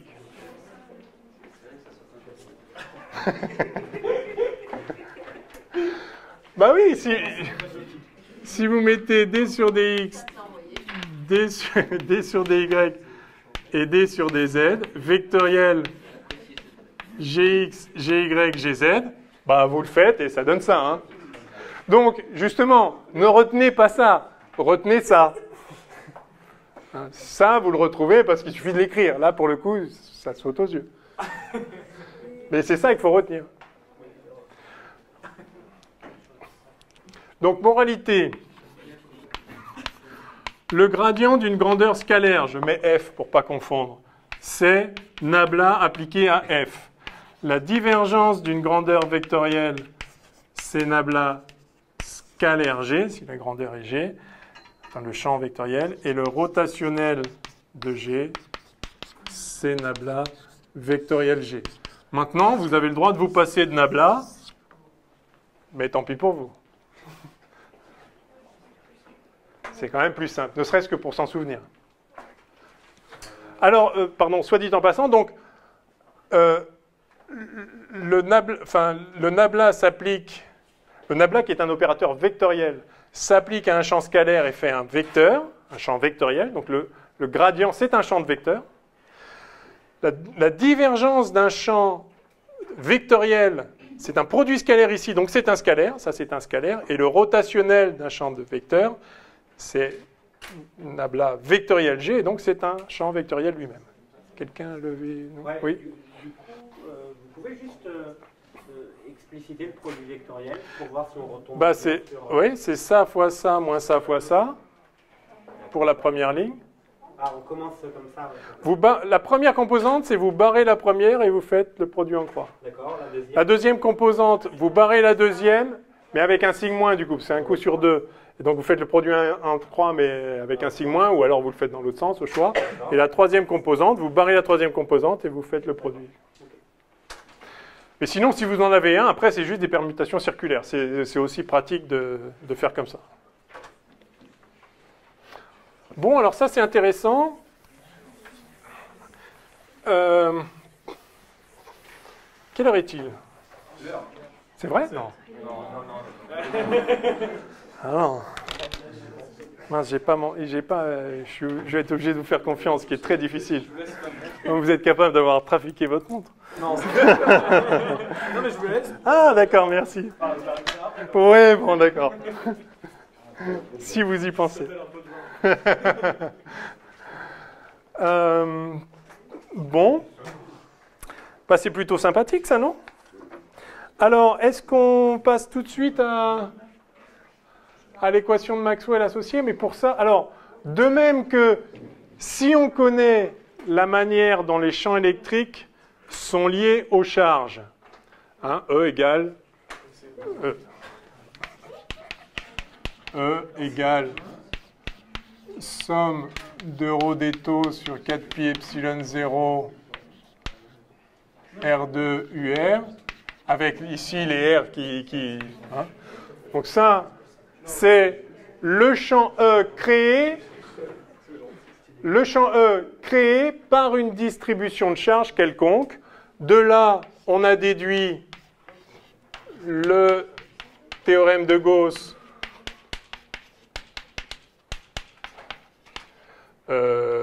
voilà, sur n'importe quelle surface fermée, l'intégrale du flux est égale à la charge à l'intérieur divisée par epsilon 0. Et ça, on a vu par le théorème de Green-Ostrogradski que c'était équivalent à div de E égale ρ sur epsilon 0. Ça, c'est la première équation de Maxwell. Sachant que le champ créé par des charges, ça vaut ça, on a ça.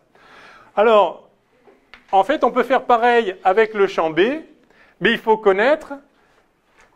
Alors, ce qui crée le champ B, ce n'est pas les charges. Des charges au repos, ça ne fait pas de champ B. Enfin, ça fait un champ B nul. Ce qui crée les charges, c'est ce qui crée le champ B, c'est des courants. Alors, est-ce que vous vous souvenez de la loi qui relie les courants à B, ou qui relie B au courant, ouais. Là. Alors, oui, Biot et Savart, loi de Biot et Savart, ou Biot et Savart, des fois on dit, je ne sais pas pourquoi, on fait la liaison, enfin, il s'appelait Biot, je pense, le mec. Hein.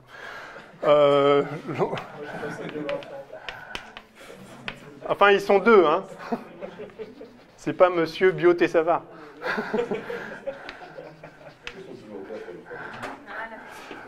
Biot et Savart, alors, donc Biot et Savart, c'est dans le cas de circuits filiformes. C'est comme ça qu'on a établi au début la loi, parce qu'on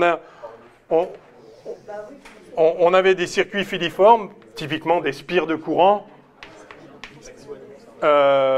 Et donc, c'est pas très simple à établir, mais ça a été établi. La loi qui relie donc le courant au champ B, la loi de Biot et Savart nous dit que B est égal à... Ah, vous avez une version différentielle qui dit quoi? Voilà, sur ma fiche, c'est dB, c'est nu 0 sur 4pi, dI ouais. factoriel PM. Oui, bah c'est ça. Oui, d'accord. Donc, mais il faut se méfier un petit peu de ça, mais enfin, oui, ça revient à ça. En tout cas, non, parce que... Ouais, oui, parce qu'en fait, il se trouve que ça n'a pas grand sens de dire ça. En différentiel? Non, pour une raison que je vous expliquerai après. Mais c'est pas grave, parce que tout se passe comme si, mais en fait, ça n'a pas de sens. Non, parce que ça, ce sont les lois de la magnétostatique. Là, c'est à supposer que DI est constant. Sauf que si vous avez qu'un petit bout de DI, c'est pas possible d'être constant, parce que pour que I soit constant là, il faut que ça arrive d'ailleurs et que ça reparte ailleurs. Et donc, en fait, on ne peut pas en vrai isoler un petit bout. C'est pas comme si ce petit bout crée tel champ, c'est juste globalement l'ensemble crée le champ global. Mais bon, enfin, c'est un détail, on peut l'oublier. Donc, mu0 sur 4pi, I dl vectoriel, alors UR sur R2 ou R sur R cube, étant entendu que ce... Alors, je vais l'écrire comme ça en fait. On va dire PM sur PM cube, où P est le point courant sur le circuit et M est le point où on regarde le champ.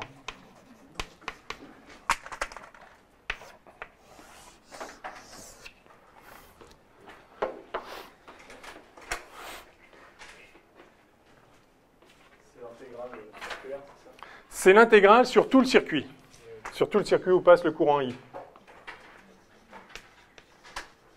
Et effectivement, il est important qu'elle soit fermée parce que vous ne pouvez pas avoir un courant permanent entre un point et un autre si le circuit n'est pas fermé. Parce que les charges qui partent quelque part, il faut bien qu'elles reviennent si vous voulez être en permanent. I, dl ou dl, Ah, d'accord, ok. voilà, et le petit élément le long du... Voilà. I peut être variable, non? On est d'accord? Non. Ah, là, c'est... Ouais, ça c'est la loi de la magnétostatique. Alors quand on dit magnétostatique, ça veut dire les champs B statiques, permanents, ça veut dire les courants permanents aussi.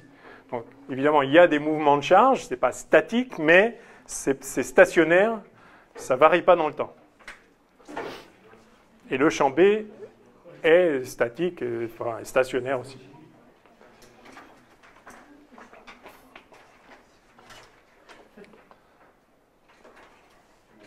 Ouais. L'idéal vectoriel B, c'est la force de Lorentz.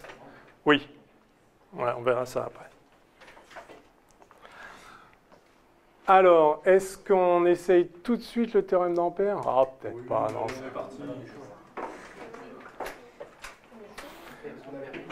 Non, parce qu'il faudrait connaître une autre... Il faudrait connaître une autre loi. Et je ne sais pas si je vous l'ai donné là.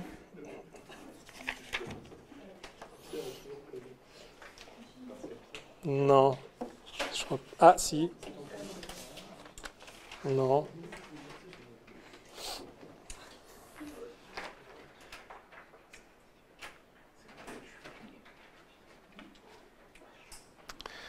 Est-ce qu'on peut s'en sortir avec cette formule? Non, non, on ne l'a pas là directement. Alors, ce qu'on va faire, c'est que... Eh bien, on va calculer le champ B créé par un fil infini. Exercice archi-classique qu'il faut savoir faire. Il faut le savoir faire avec le théorème d'Ampère, qui est trivial, mais il faut aussi le savoir le faire, je dirais, pour se faire plaisir et pour s'entraîner aux intégrales.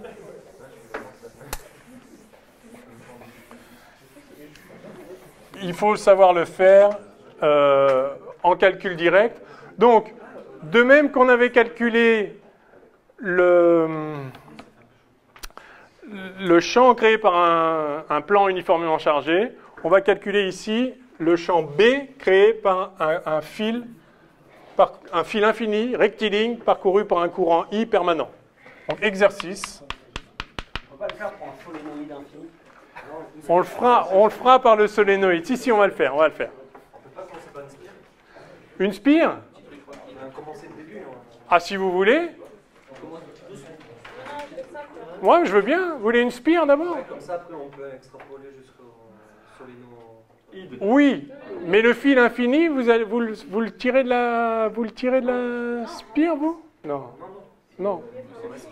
L'un ou l'autre. Vous voulez une spire? Qui est pour la spire, qui est pour le fil? Le fil. C'est quoi le plus classique? La spire, les deux sont classiques. On va faire les deux. On va faire les deux. Ma question, c'est dans quel ordre?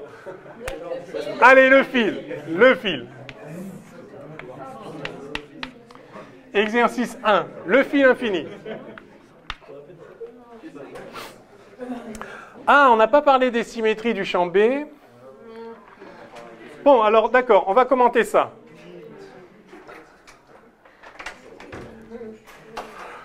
Vous voyez que le champ B est très analogue du champ E. Oh, il y a du 1 sur 4pi. La grandeur, c'est juste une question. Si vous changez l'unité de charge, ça va changer ça. Voilà, donc là, il y a 1 sur 4pi epsilon 0, et là, il y a mu 0 sur 4pi. Ça, c'est toujours vrai. Quand vous avez de l'électrique, vous avez ça. Quand vous avez du magnétique, vous avez ça, ou des variantes de ça. Bon. Ensuite, les deux sont en 1 sur R2. 1 sur R2, 1 sur R2, parce que là, c'est pareil. J'aurais pu écrire PM sur PM cube. Ça aurait été mieux, d'ailleurs. Ça aurait été beaucoup plus explicite.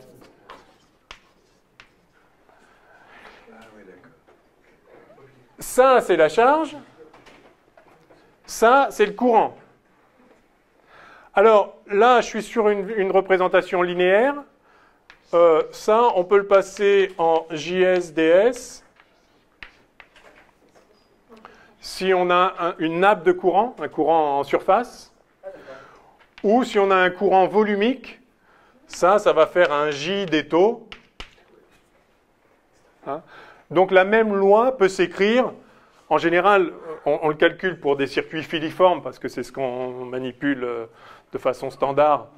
Et par ailleurs, c'est aussi historiquement ce qu'on a commencé par manipuler. Mais de la même façon que le Q discret pouvait se décliner en ρ des taux, ρ SDS ou lambda dl, volumique, surfacique, linéique, de la même façon, en vrai, en volume, c'est J des taux.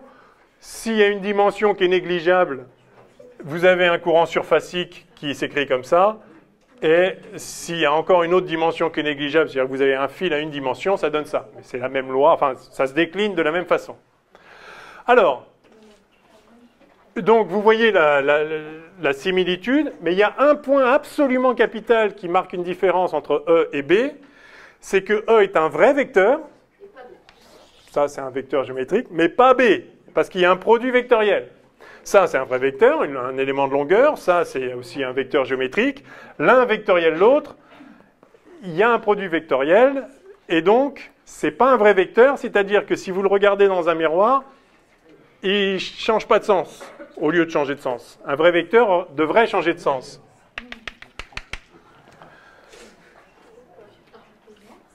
Si vous faites...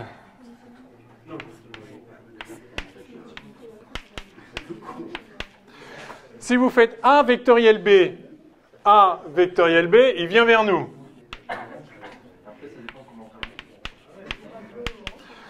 Maintenant, on fait le symétrique par ce miroir, enfin par ce plan. Je fais une symétrie dans ce plan. A devient A', B devient B' qui est B. Et maintenant, si je fais A' vectoriel B', E.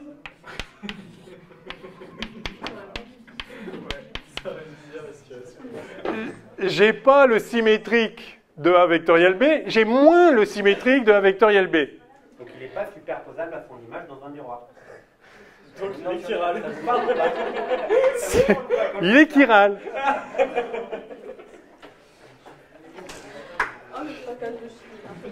Oui, bah.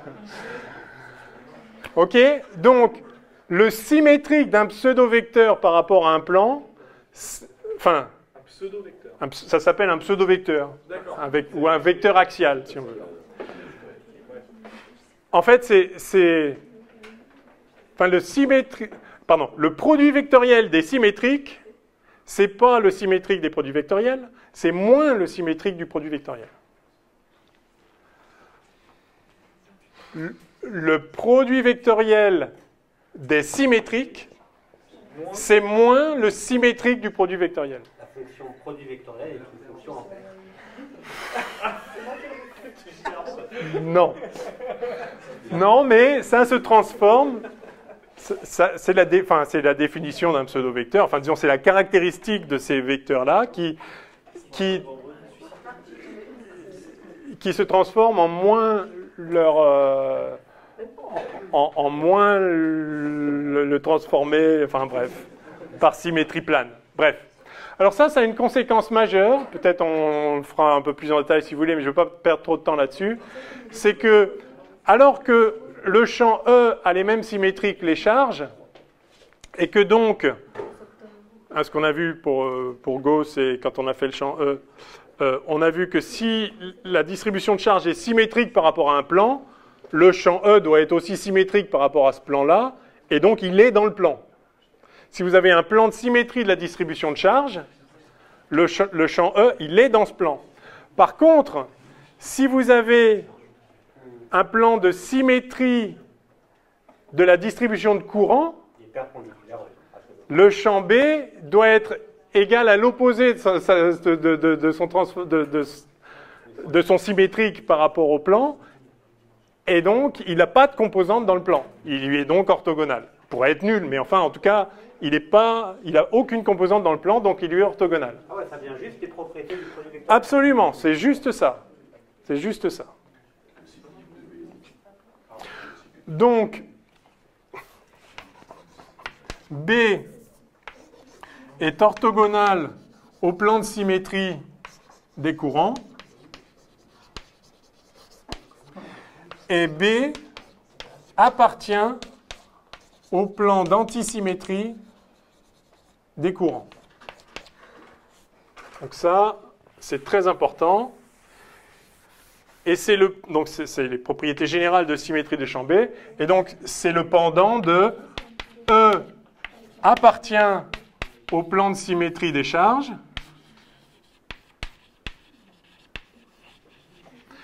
Et E est orthogonal au plan d'antisymétrie des charges.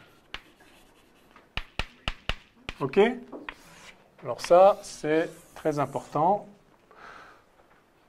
Donc, je vous avais rappelé, quand on applique le théorème de Gauss pour calculer le champ E, on regarde d'abord les symétries, pour savoir dans quelle direction est le champ E, puis de quelle variable ça dépend, etc. Et une fois qu'on a bien déterminé la structure globale du champ, on prend une surface de Gauss qui permet d'exploiter ces symétries.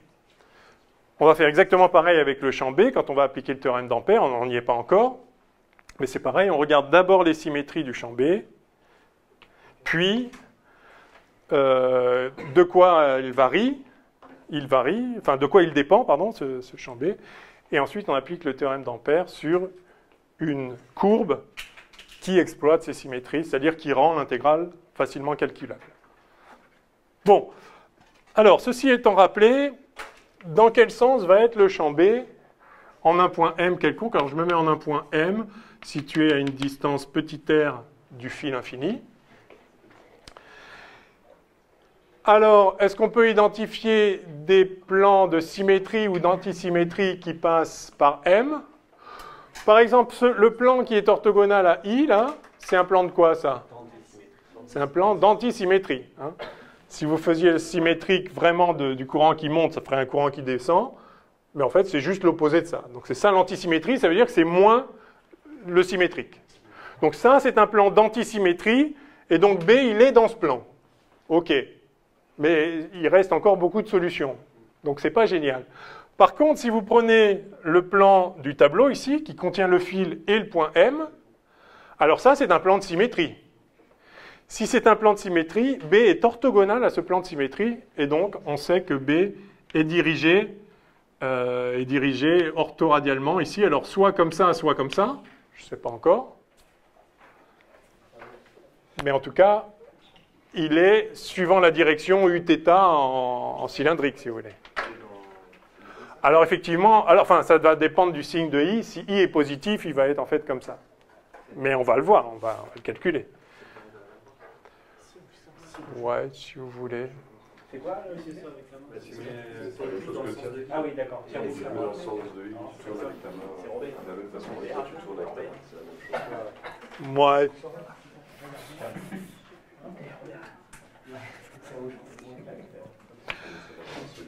Donc je vais pas le prédéfinir, je vais simplement écrire que B, c'est un certain B de R θ Z Uθ. Il est suivant Uθ. Je prends ici les coordonnées cylindriques. Hein, j'ai O, j'ai Z comme ça, j'ai R là, et puis j'ai θ qui est l'angle autour de l'axe. Bon alors, par symétrie, en fait, on sait déjà que B ne peut pas dépendre de θ, hein, puisque c'est complètement symétrique de révolution autour de l'axe, ou qu'on soit autour de l'axe. Si on est au même R, ça ne va pas dépendre de θ. Donc en fait, ça ne dépend pas de θ. Et puis comme le fil est supposé infini, c'est exactement comme pour le plan, il y a une symétrie de translation le long du fil, donc ça ne va pas non plus dépendre de Z.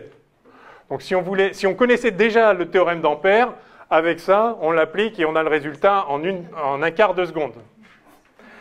Mais comme on aime bien faire des calculs, on va calculer avec la loi de Bury-Savart. Ça a un intérêt, bon, pour faire une intégrale, parce qu'il y a peut-être des cas où ce ne sera pas aussi simple. Ça a un autre intérêt, c'est qu'en fait, on va pouvoir démontrer le théorème d'Ampère de façon enfin, on pourrait le faire rigoureusement, mais je vais peut-être court-circuiter un ou deux passages. Mais je vais vous donner l'esprit du problème. On va pouvoir démontrer le théorème d'Ampère à partir du résultat qu'on va obtenir là. Non, il est quelle heure là? Oh non. D'accord, on fait au moins ce calcul. Ah ben c'est bon. Ouais. On fait ça. Allez, on y va. Donc, alors, comme pour le plan, mais cette fois on n'est pas obligé de projeter, hein. Sinon il est parti pour une demi-heure. Non, on ne va pas se tromper cette fois. Ok? Donc, on va calculer la contribution de dl, de chaque petit élément dl, et puis on va sommer sur tous les dl. Alors, je vais appeler 0 l'altitude du point M, j'ai le choix, hein, de toute façon s'il y a une invariance par translation.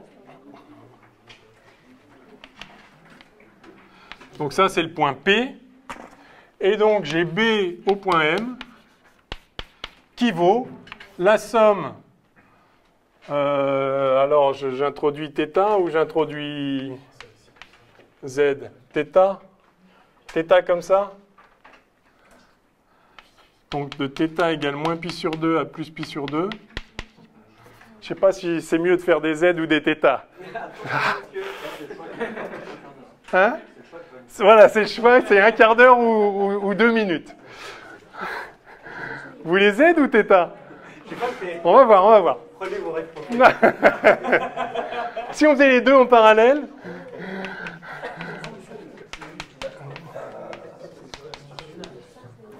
On va écrire les deux et on va voir, il y a un moment, il y en a un qui va se dégager. Ou pas, ça se trouve les deux sont faciles, on va voir. Allez. Non, mais c'est vrai, souvent le problème avec ce truc, on ne sait pas comment commencer, quoi. Et Ouais. si on part dans la mauvaise direction, c'est mort. Voilà, donc on va garder les deux options hein, encore un petit peu. Donc on fait là, alors il y a un mu0 sur 4pi, ça va.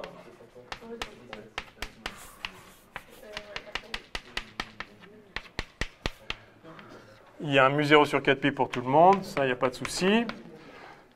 Et puis donc, il y a du... Alors, I, c'est I, donc ça, c'est bien aussi. I, c'est le même partout, il va sortir de l'intégrale. Et on a un somme... Alors, dl, c'est dz. C'est dz uz. Vectoriel, alors, pm. Donc, vous voyez que dl vectoriel pm, c'est uθ, en fait.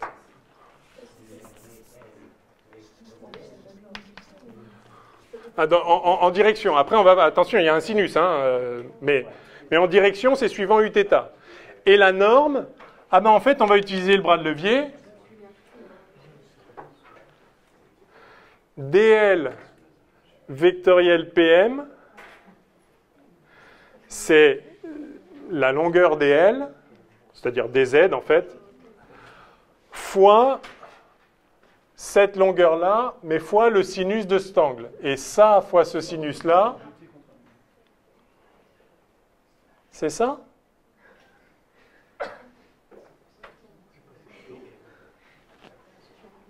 Oui, c'est ça. Bah oui, mais j'aurais voulu... Ah bon, oui, bon, d'accord, ok. Donc...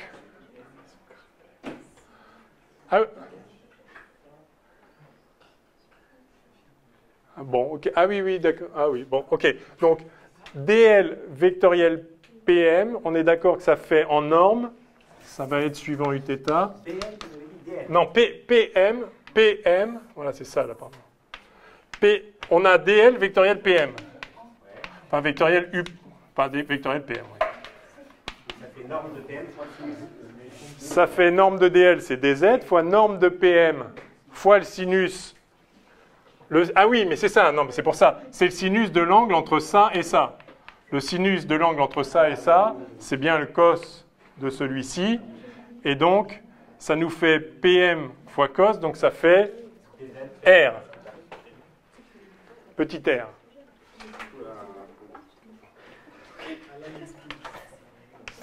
Sur PM carré. Et PM carré,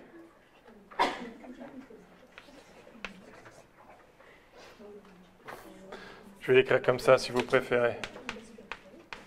PM cos θ. Voilà. Sur PM cube.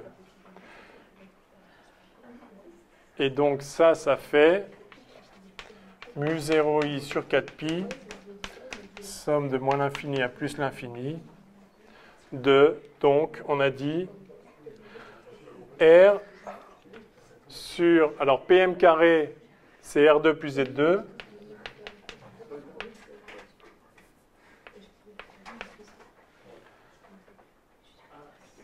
dz, et le tout suivant uθ. OK?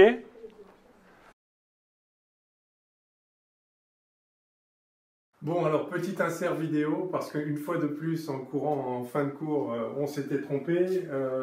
On a écrit là 1 sur PM carré, c'était 1 sur PM cube, donc R2 plus Z2 puissance 3,5 en réalité.